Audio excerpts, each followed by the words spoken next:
추억들 많이 간직하셨으면 좋겠습니다.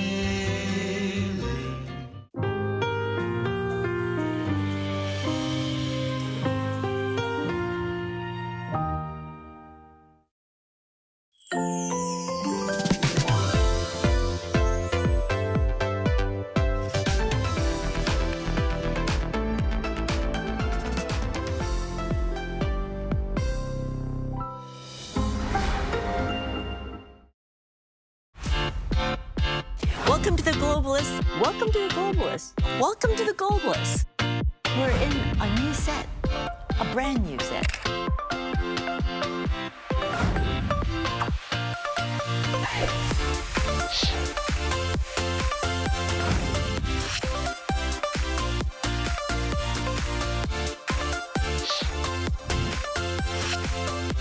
I am a globalist. And I'm the globalist. And I'm the globalist who wants to bring junk right into your kitchen.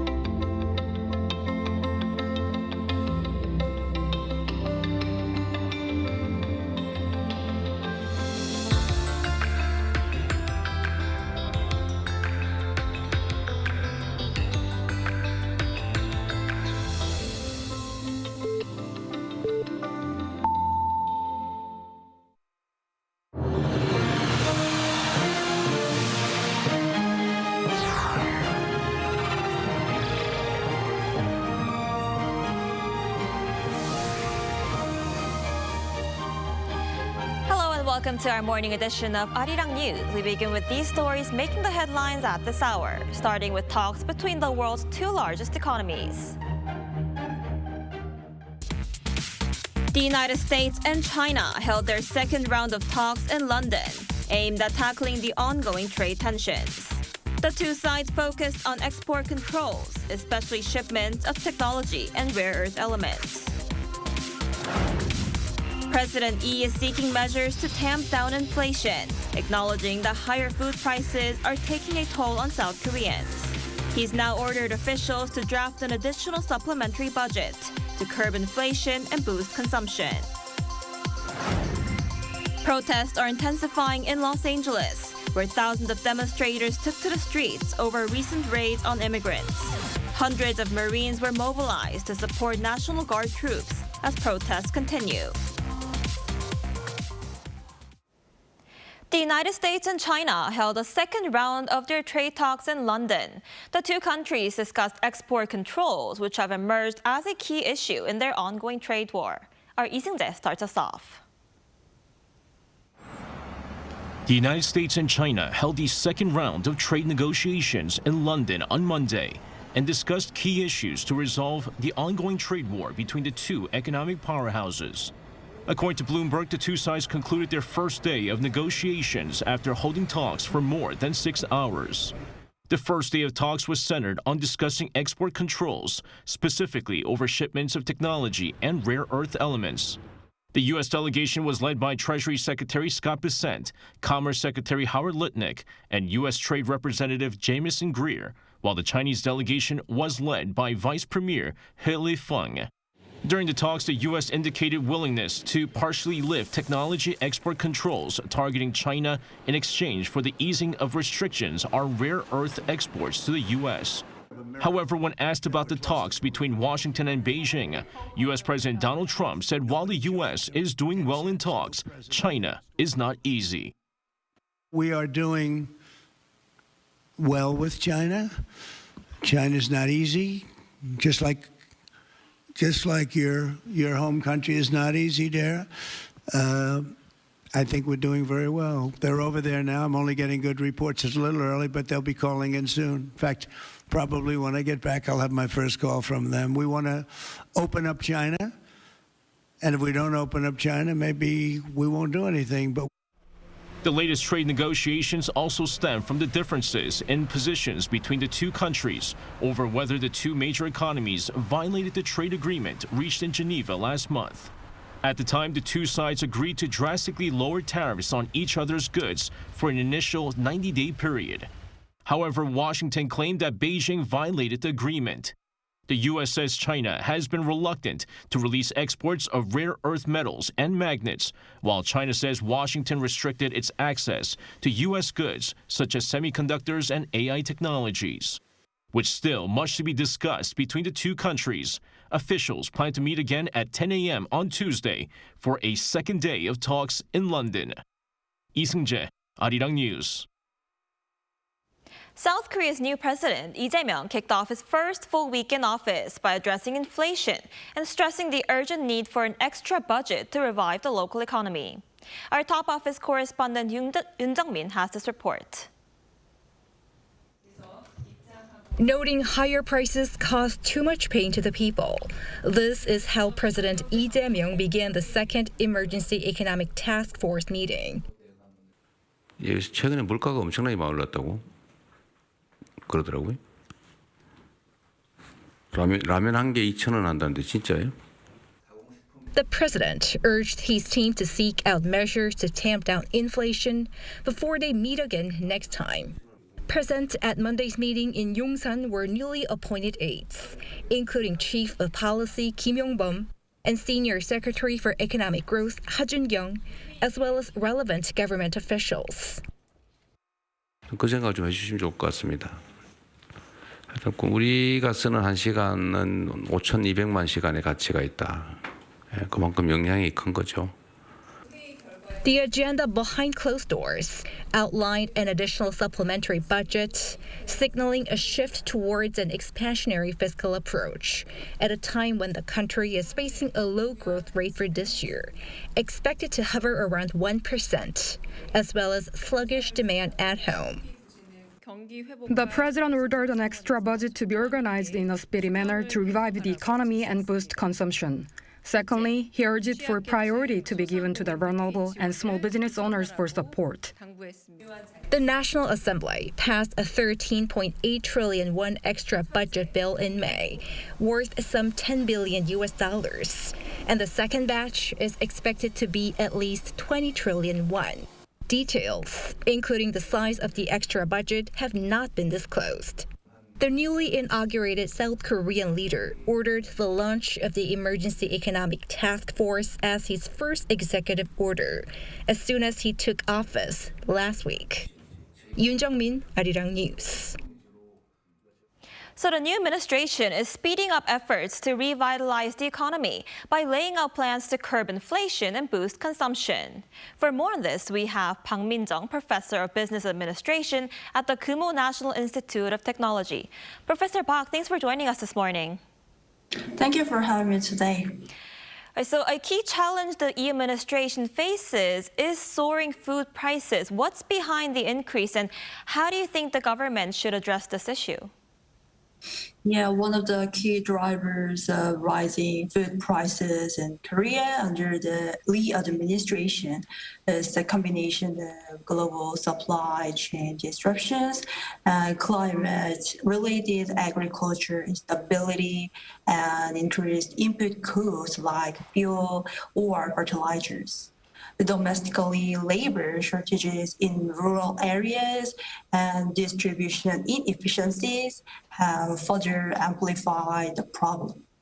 To address this government should implement a multi-pronged approach. The first is that invest in smart agriculture and automation to boost productivity, stabilize imports through strategic food reserves, and provide targeted subsidies or vouchers for vulnerable populations. Transparency in pricing and stronger oversight of this distribution networks can also help reduce speculative markups. Right, and President Lee is focused on drafting an extra budget to address stagnating economic growth, which could include, the idea of giving out vouchers to be used locally. What's your take on this?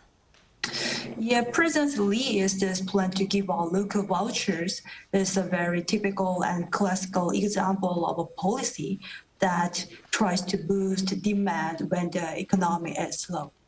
In the short term, these vouchers can help increase household spending, especially if they are given to low and middle income, whose groups are usually spend more of what they receive.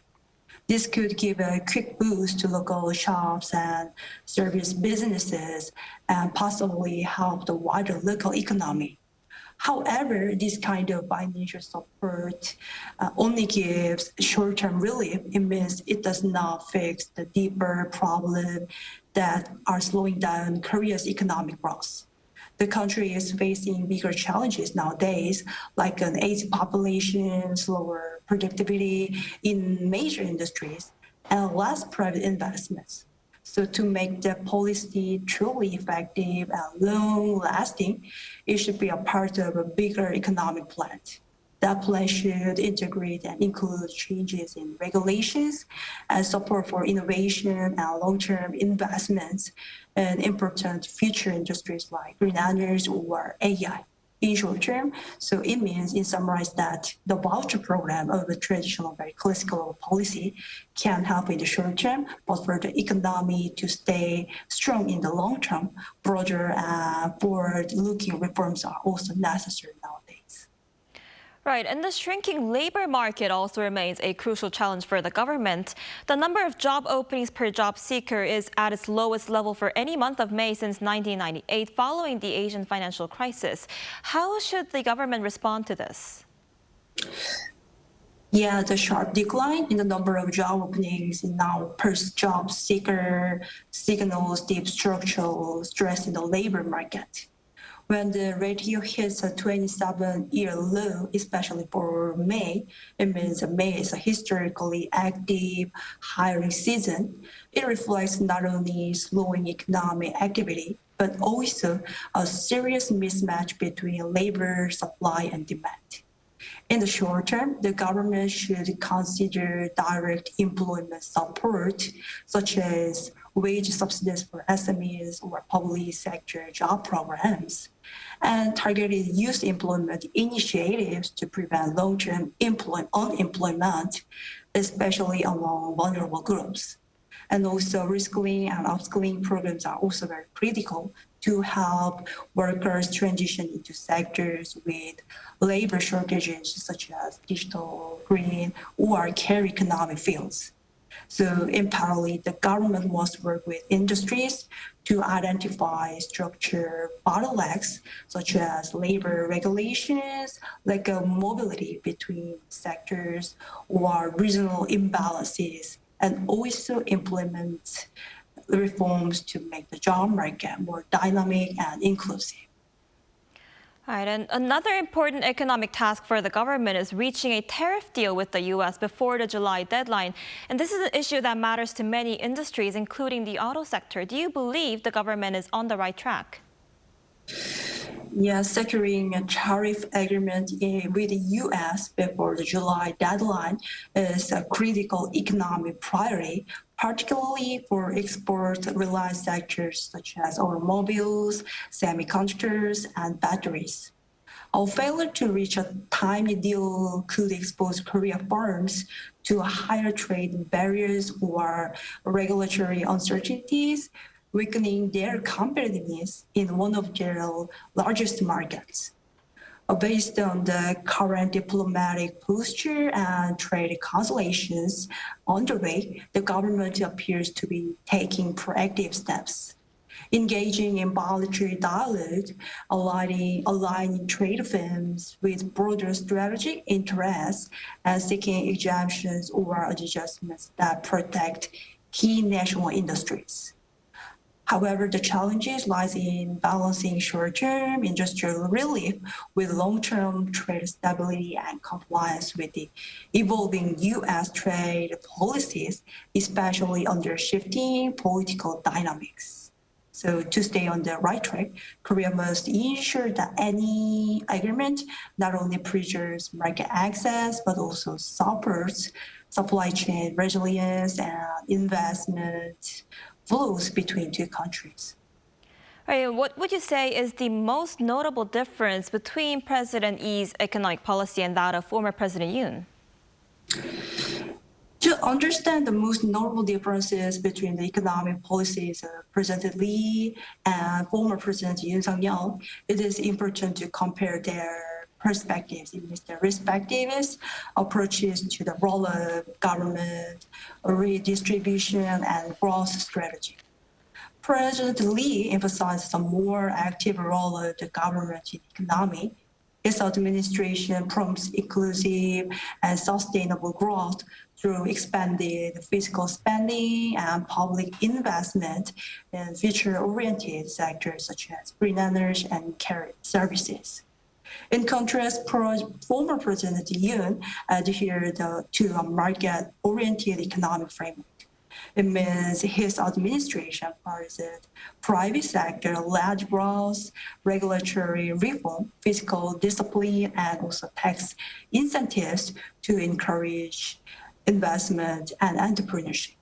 Use these views position the government more as a facilitator rather than a central driver of economic transformation, focusing on structural reforms and supply side efficiency. So the key distinction lies in how each administration perceives the role of the states in economic development. These philosophical differences have shaped their respective fiscal, industrial, and labor policies and reflects divergent paths for Korean economic directions. All right, Professor Park, thank you so much for your time and insight today. We appreciate it. Thank you. South Korea logged a current account surplus of $5.7 billion in April, marking the 24th straight month in the black. According to the Bank of Korea on Tuesday, stronger IT exports, including semiconductors, and a drop in energy import costs helped lift the balance.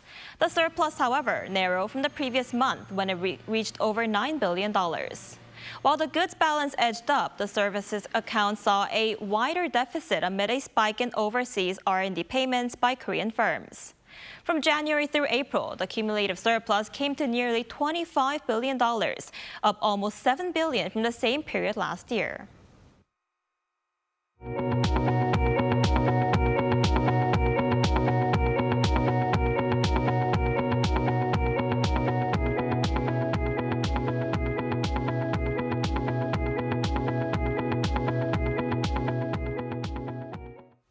President Lee held his first phone call with Japanese Prime Minister Shigeru Ishiba since taking office. According to the presidential office, the two leaders agreed to work together toward building a strong and stable relationship between Korea and Japan. Our foreign affairs correspondent Oh Soo-young reports.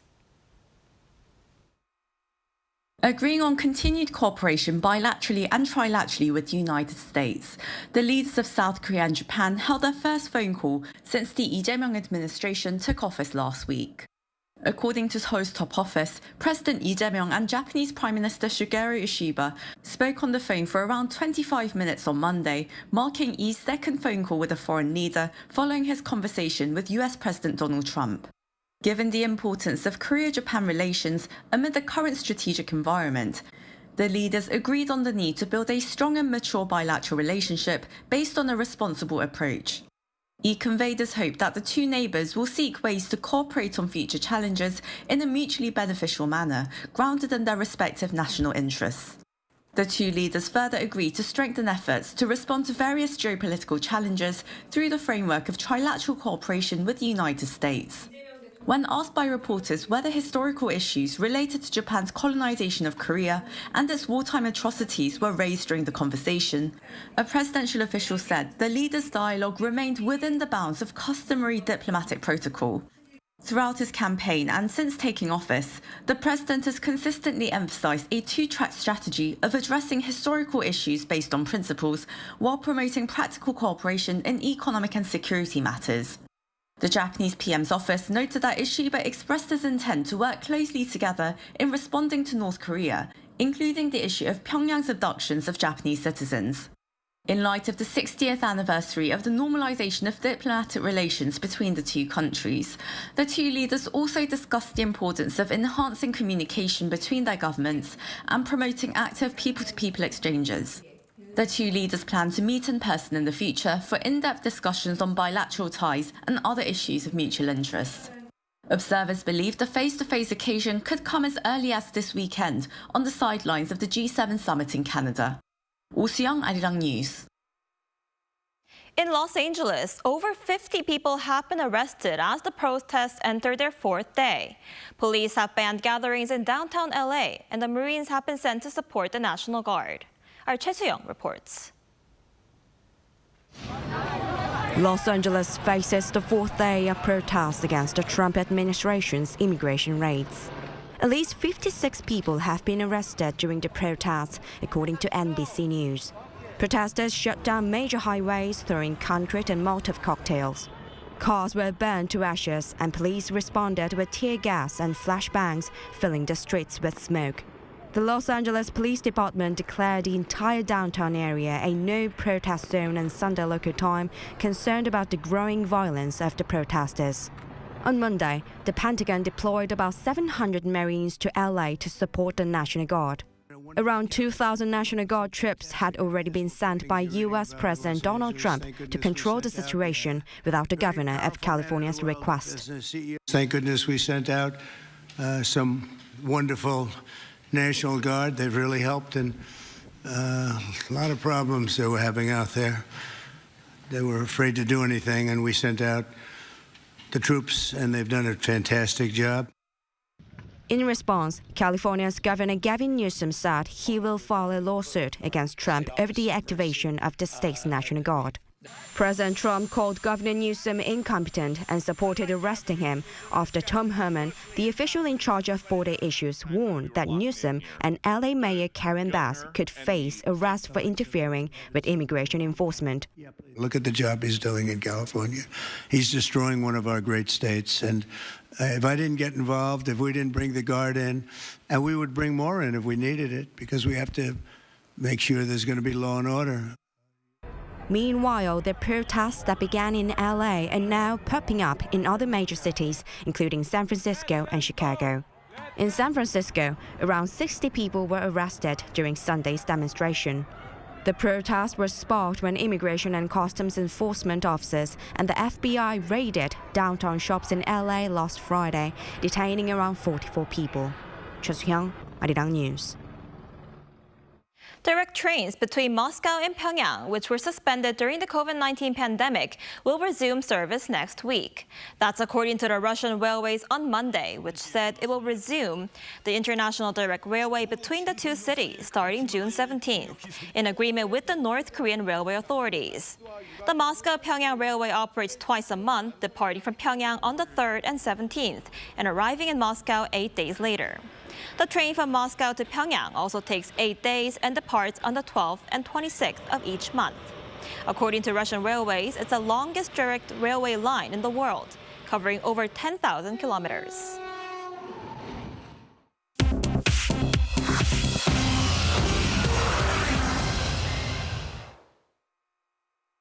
Good morning, I'm Choi Ji-hee, and this is The World Now.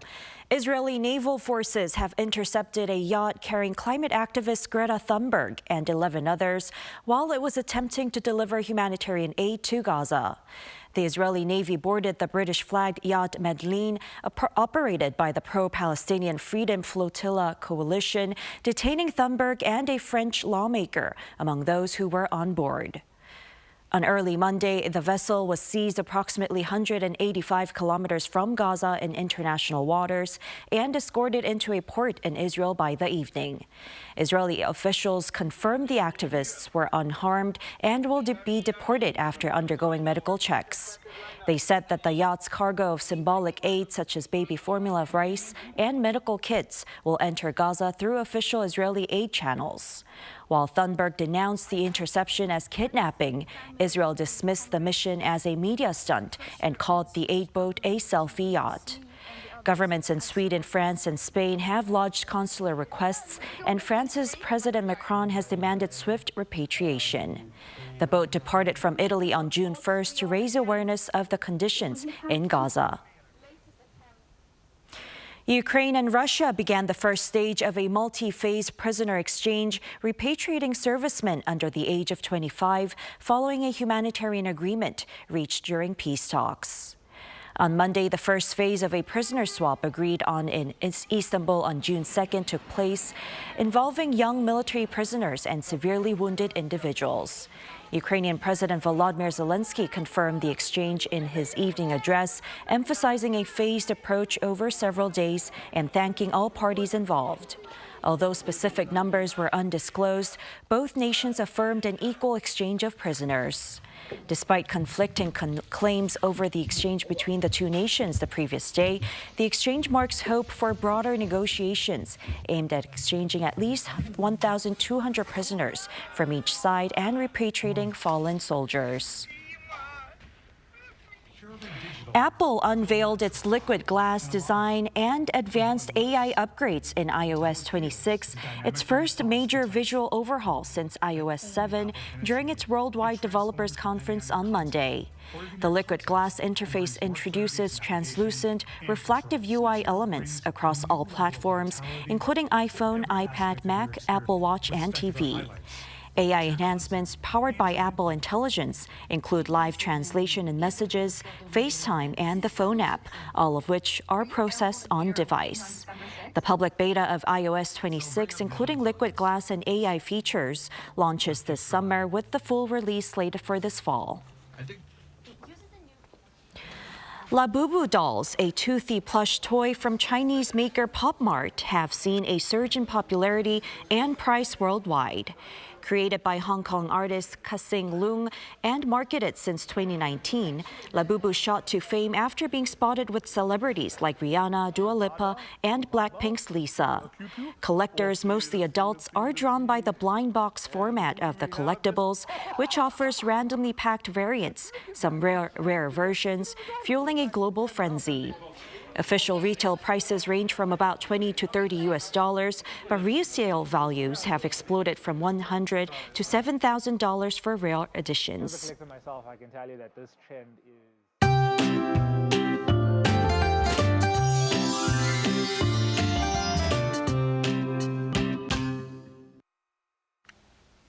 Summer is certainly starting strong and the heat is already quite intense. The capital area could see some spotty rain, which could bring down the highs from yesterday's sweltering heat.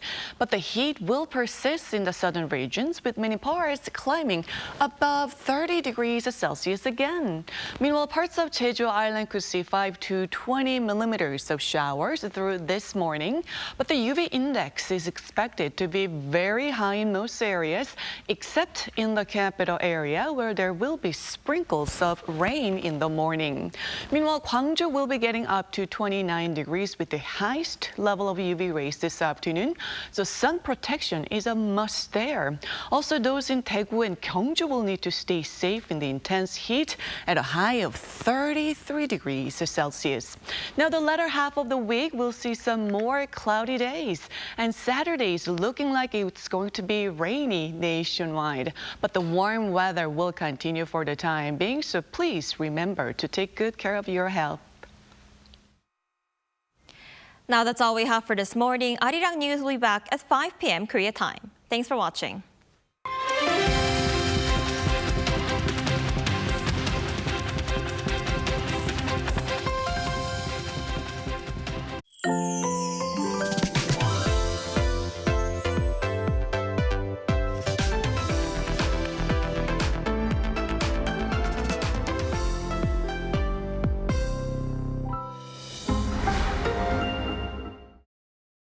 How to survive in Korea. Cafes. Step 1. Find a seat. Before ordering, find a seat. Laptop ID, smartphone, jacket, whatever that can mark your territory. But no bites. It's a little too big. Step 2. Pick up.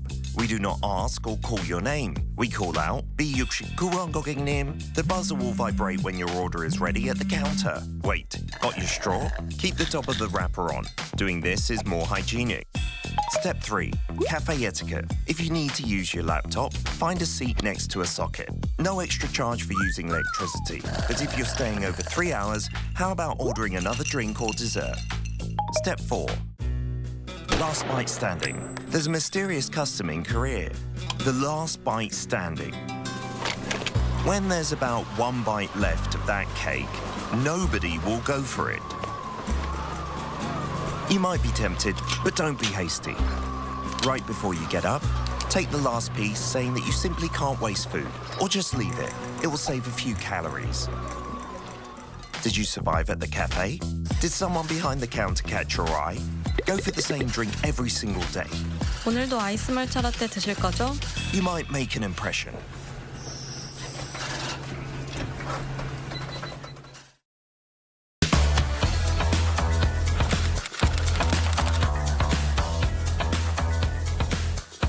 Time to set the facts straight. Get Korea right. K-culture is sweeping the globe. K-pop, K-drama, K-movie, K-food, and even K-beauty. Korean cultural content is gaining more and more fans worldwide. It's indeed the golden age of K-culture. But with this growing interest comes an increase in misinformation about Korea. There's so much inaccurate information out there. Even AI can sometimes get it wrong. So, we must set things straight and correct all the misinformation. So here's the plan. The Voluntary Agency Network of Korea, VANK, and Arirang TV present the Get Korea Right project. Our goal is to provide accurate information on important keywords that come to mind when we think of Korea. Blatant errors and false claims that distort history. It's time to set the record straight, sharing the true history and culture of Korea while raising the national brand. Let's get started with Get Korea Right.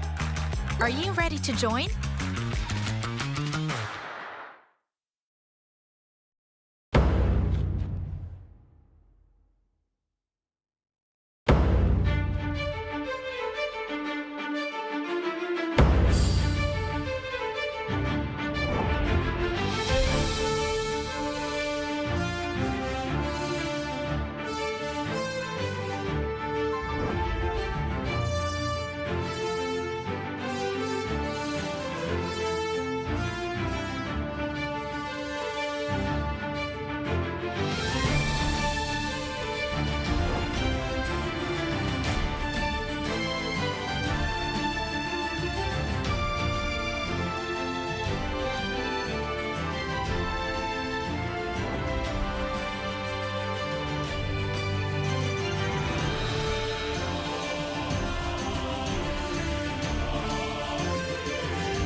Held its first debate over the weekend. The economy is expected to expand 2.5% this year. Boosting Korea's ties with its global partners on the sidelines of the Status UN summit. A massive drone attack on Ukraine overnight on Monday and Tuesday.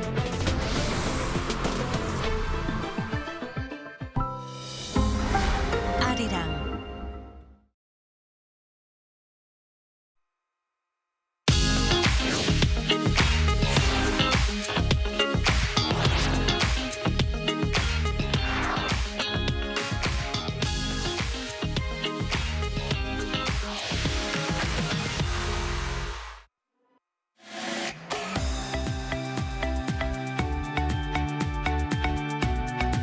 We are here to bring a new type of news show.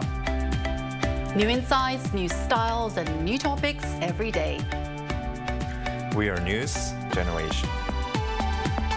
Bringing news just for you. It's Tuesday, June 10th here in Seoul. I'm Song Yushin and you're watching News Generation. Joining us today is Kwon Ji-yeon. Happy Tuesday. Happy Tuesday, Ji-yeon, and Im Sang-yeon. Good to see you guys. Good to see you. Now, both are here to speak on behalf of those in their 20s and 30s.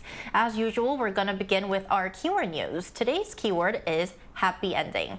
Now, the Broadway musical Maybe Happy Ending had a fantastic night at this year's Tony Awards, which was held on Sunday local time at Radio City Music Hall in New York City. The romantic sci-fi musical took home 6 awards, including 3 of the biggest honors, which are Best Musical, Best Actor, and Best Director. Maybe Happy Ending is the Broadway adaptation of the Korean musical of the same name, which first officially premiered in Seoul back in 2016. So, Sang-yeon, can you walk our viewers through the plot of the show? And I want to ask both of you whether you had the chance to watch the musical, either the Korean or the Broadway version, and if you did, what you thought of it. Well, I haven't watched it, but as I was researching this topic, I found this plot really beautiful. So Maybe Happy Ending is set near future Seoul, and it follows Oliver, an outdated helper Robert, who lives alone waiting for his long gone owner. And one day he meets his neighborhood Robert, and her name is Claire, and the two form an unity and friendship. And as they embark on a secret trip to Jeju Island, pretending to be a human, their relationship blossoms into love. But Claire's battery life is fading, and they both struggle with the pain of being lonely and obsolete. And in the end, they choose to erase their memory to spare the grief.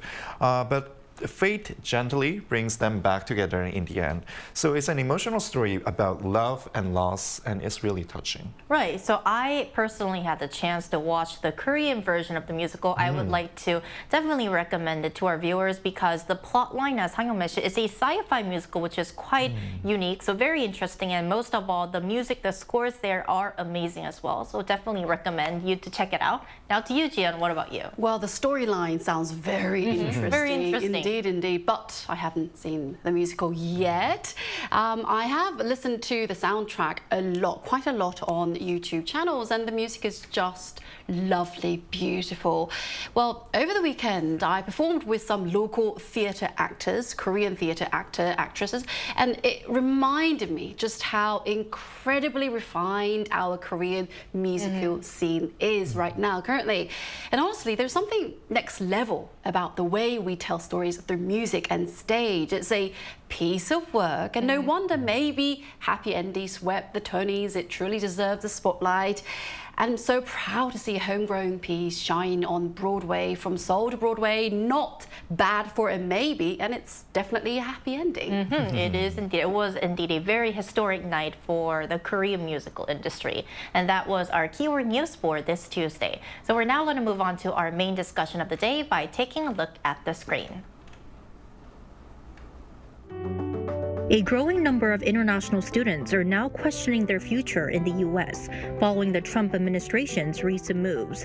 In a controversial proclamation, President Donald Trump moved to suspend visa issuance for certain foreign nationals, specifically targeting participants in academic and exchange visitor programs associated with Harvard University. This has reignited concerns over access to education and academic freedom in the U.S.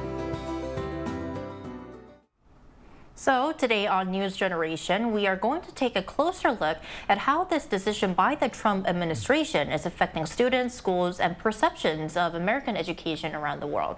So we actually covered a similar story not too long ago related to student visas, when foreign students were thrown into confusion after their visas were suddenly canceled. Now this time, it's a more targeted move, I think we could say. So Ji-yeon, starting off, can you explain exactly what actions the Trump administration has taken regarding Harvard? Well, let's go back to May. The Trump administration took an unprecedented step by revoking Harvard University's eligibility to enroll international students. Then in June, they moved further by limiting visa issuance for those planning to study at Harvard University. And according to a statement by the Secretary of the Department of Homeland Security on social media this past May, Harvard University has lost its Student and Exchange Visitor Program, known as SEVP certification, for the 2025 to 2026 academic year due to its failure to comply with the law. So let me briefly tell you about the program. SEVP, this is managed by the US Department of Homeland Security, and it oversees the issuance of student visas. Without the certification, schools cannot issue any documentation, and international students, both new and current ones, they may lose their legal status in the United States unless they transfer to another institution. So if they want to enroll in one of the schools in the United States, they've got to move there, transfer to another institutions. I mean, I can't imagine what these students would feel and what they're going through, because this news has been making headlines not only in the United States but in other parts of the world ever since this incident happened, as Chuya mentioned, back in May. So Sang-Hyo, I want to ask you, tell us about the mood on the campus right now. So how are students and also faculty members reacting to this? Well, it's definitely not good. And Harvard immediately filed a lawsuit against the federal government's decision and secured a court injunction within hours. A court hearing is scheduled for now in June 16th to determine whether this injunction decision should be extended.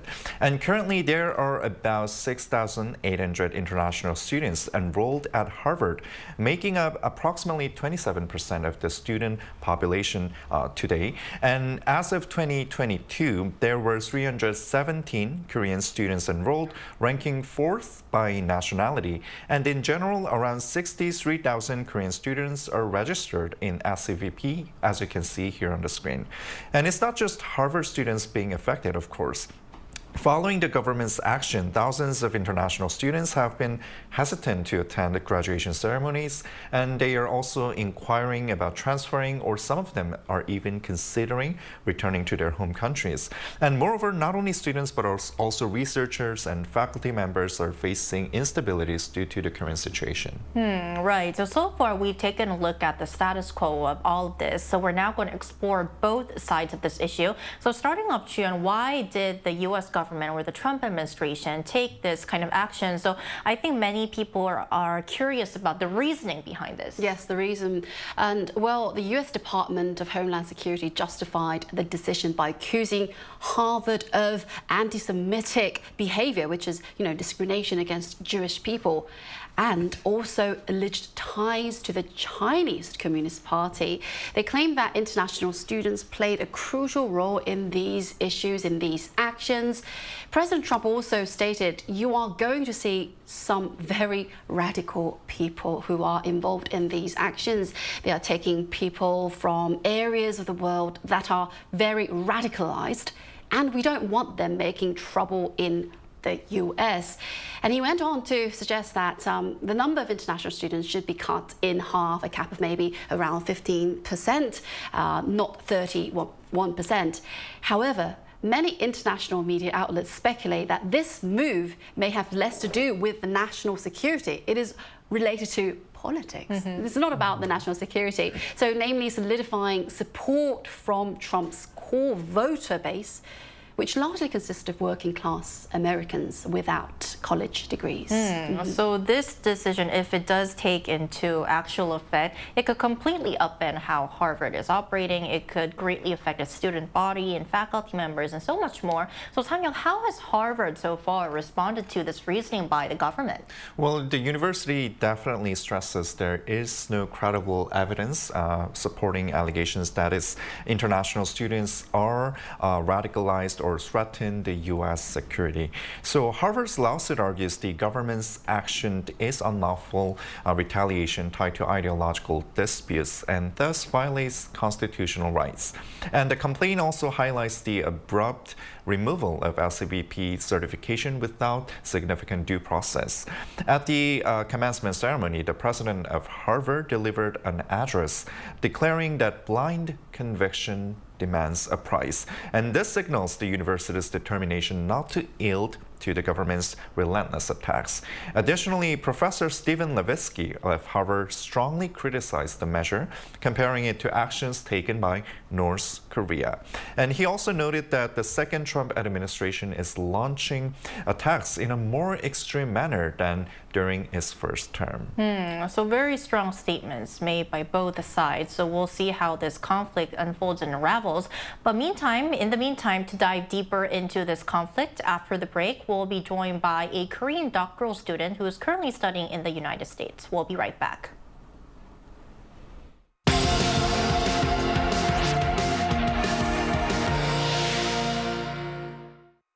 NewsGen wants to hear from you. Go to YouTube and search our channel Arirang News. Click Community and leave a comment down below. Make a new type of news with us. Welcome back. Joining us today is Kim Young-bin, a doctoral student who is currently studying in the United States. Welcome back to the show, Young-bin. Hello. Thank you for having me today. Thank you for joining us once again. So, Young-bin, another, should we say, a major announcement or a major news involving students who are currently studying in the United States. So, we'd first like to ask you, how are Korean students around you reacting to this recent conflict between the Trump administration and Harvard? Korean students are watching the Harvard case very closely. The situation has sparked a lot of conversation, and many are surprised by how quickly it escalated. Right now, a federal judge in Massachusetts has issued a temporary restraining order against the ban, and the State Department has instructed embassies to resume processing visas for incoming Harvard students. For the moment, most of us feel somewhat relieved. Still, there is a great deal of uncertainty about what will happen next. Many worry that if the administration is targeting Harvard today, other schools could be next. There are even rumors that UC, University of California, might be affected. I'm currently studying in UC system myself, so I sincerely hope that my future colleagues will not be impacted. I see. Then, Young-bin, what's the current legal status of this conflict? Well, I mean, this Harvard case involves a direct action against specific university and its international students, but I think what worries many of us international students in the U.S. is that recent visa regulations and changes. Our international office has started sending out weekly emails advising students not to travel home this summer. Given all the changes and uncertainty this year, they recommend minimizing any risks that could jeopardize our visa status. And the atmosphere among international students is tense. A series of visa-related regulations has created growing concern. A newly expanded travel ban now includes 12 countries, and all new F1, which is student visa, J1, and M1 visa interviews have been paused to allow for enhanced social media vetting by consular offices.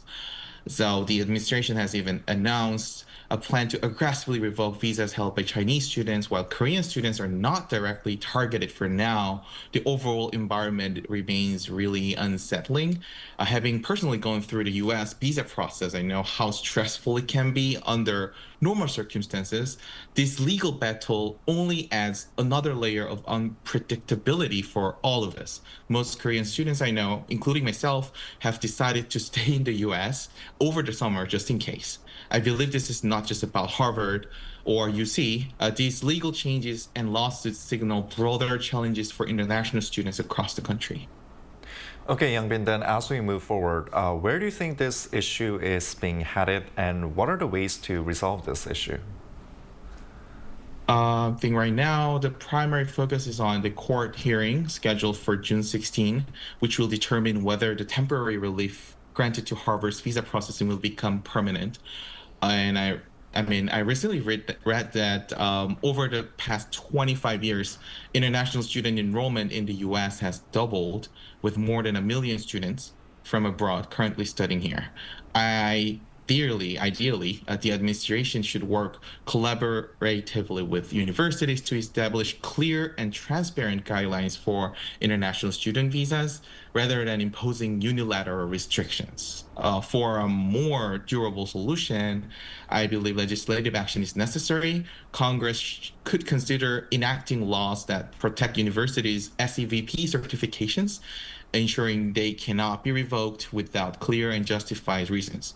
At the same time, universities should proactively strengthen their compliance with SEVP regulations to prevent potential issues. I mean, having gone through the student visa process myself, I trust the monitoring systems in place, but I also believe that clearer, consistent guidelines are essential for everyone involved.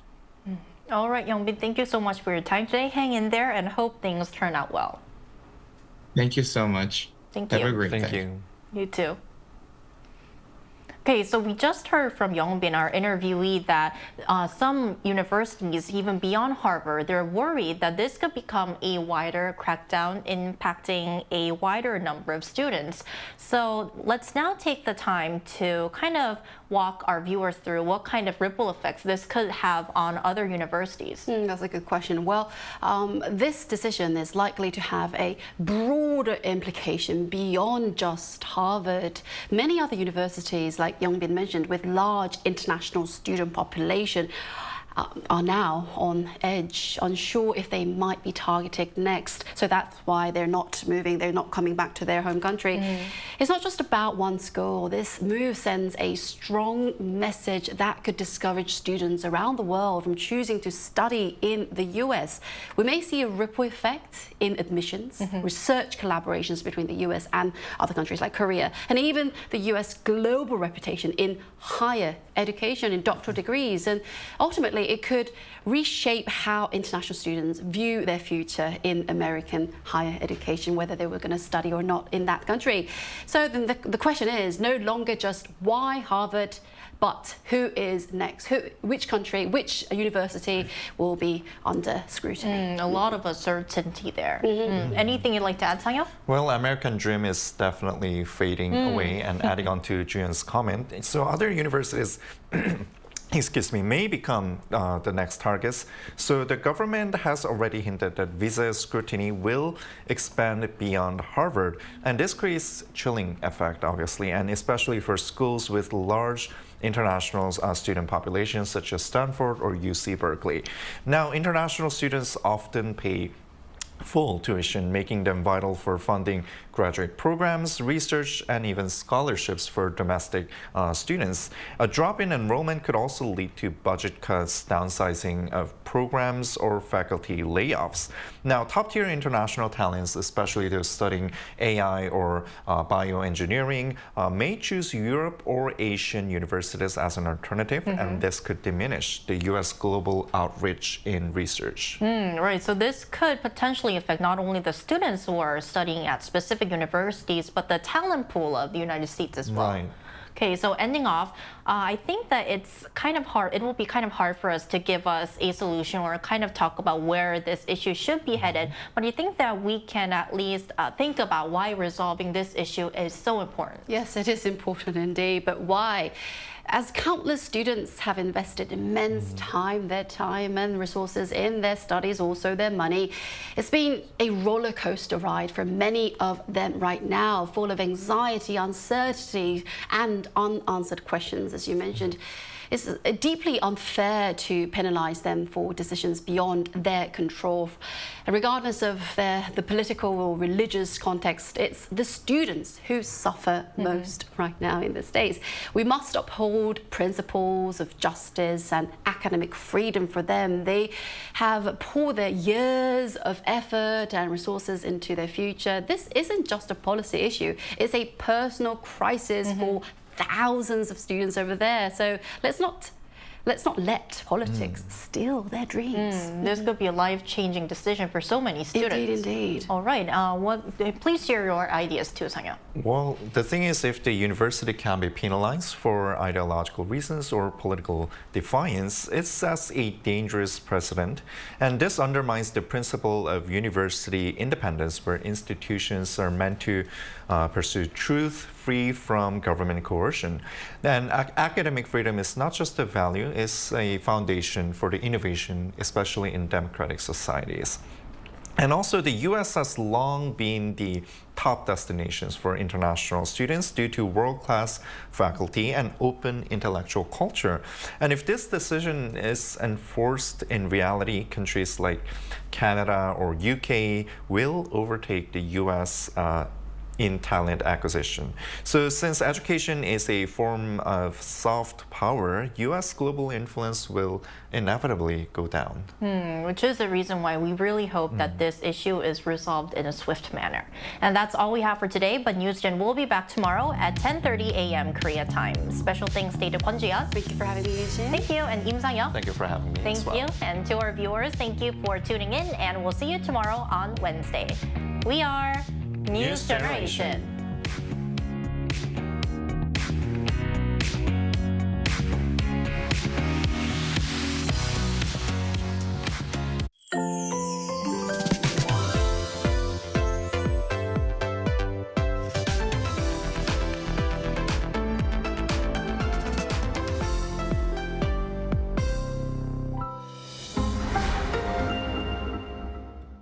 How to survive in Korea. Barbecue restaurants. Step 1. Taking care of your clothes. Put your jacket in the plastic bag. Seal it tight. If the stool flips open, store your clothes inside. Wearing light colors, grab an apron. It's the best defense against